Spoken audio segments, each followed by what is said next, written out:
All right. So let's continue with the previous example, but now let's consider a spar spacing of 25 inches and the same stringers and all that sort of stuff. Okay. So this is the that 30,000th of an inch top plate. And again, we have each one of these stringers and we've got a 5 inch spacing here. So we've got like four stringers on the top. All right. Now, again, to do this, let's um, let's first calculate the critical buckling load that we need. All right. So this is the system that we have to consider, right? And so we need, this is going to have a neutral axis of bending unto itself, right? Of the plate. And for this, we need to compute the I about its neutral axis of that system with the top plate and the four hat stringers. All right. So I used the Excel spreadsheet, and what you find from this, just because I was a little lazy, the distance from the very top of the surface of the skin to the neutral axis of this system is 1.905 inches. And this I turns out to be 28.47 inches to the fourth. Okay, so that's just the I of what's drawn there around its neutral axis. Okay, so if that's the case, then we can calculate the plate stiffness factor D. So that is, remember, it's E over 1 minus nu squared I of the plate over B. And so that is 10.3 MSI over 1 minus 0.3 squared times the 28.47 inches to the fourth over 25 inches. Okay. And so that's going to give us 12.89 times 10 to the sixth. The units are pounds of force inches, like the same as a bending moment. Okay. All right. So for this particular plate, the aspect ratio is going to be the rib spacing, right, which was 40 inches over the spar spacing, which was 25 inches. And so that is an aspect ratio of 1.6. So if you look at those plots for K, or you can calculate it by hand, you're going to find this corresponds to the first bending mode. So this will, the first buckling mode. So it'll just buckle in mode 1.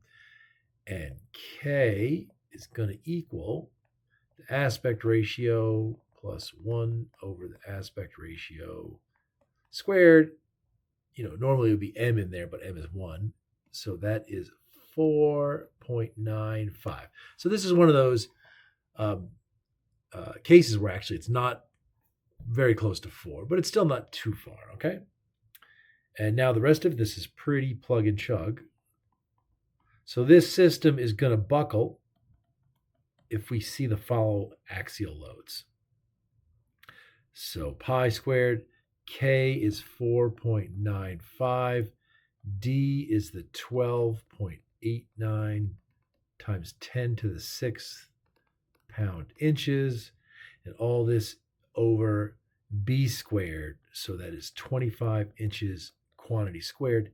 And this is going to give me a value of 1.0 times 10 to the sixth pounds of force per inch. So 1,000,000 pounds per every inch. So it's pretty high to get this to buckle.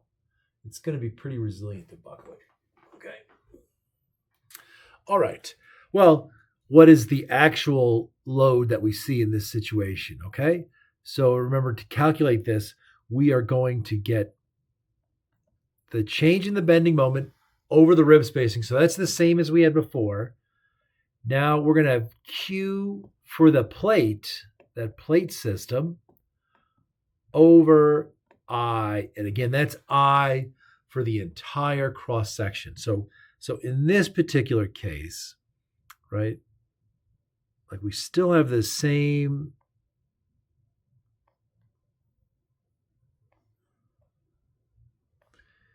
system, right? So this is what we want to compute Q of, but it's going to be relative to the neutral axis of the cross section of the full.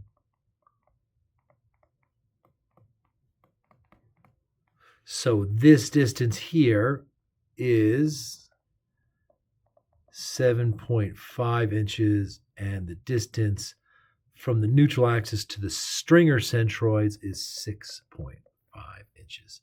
So that Q, the Q of the plate, we can calculate that. The Q of the top surface, as it's drawn here, so that is going to be 25 inches times 0.03 inches.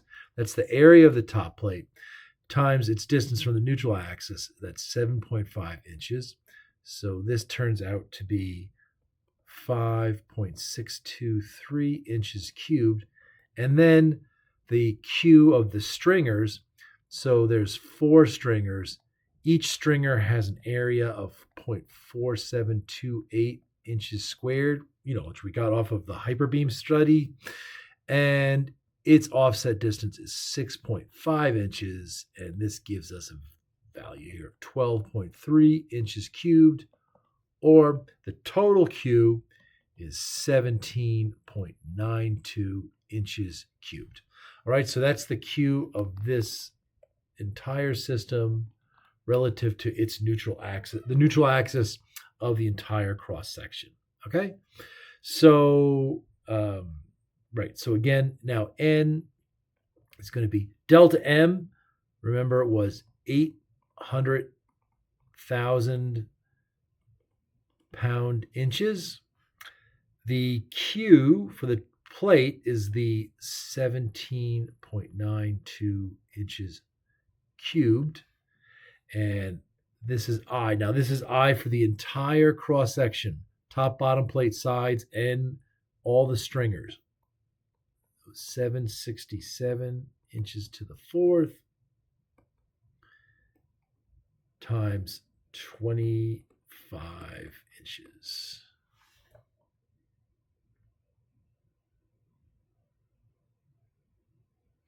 And so this turns out to give us an N of,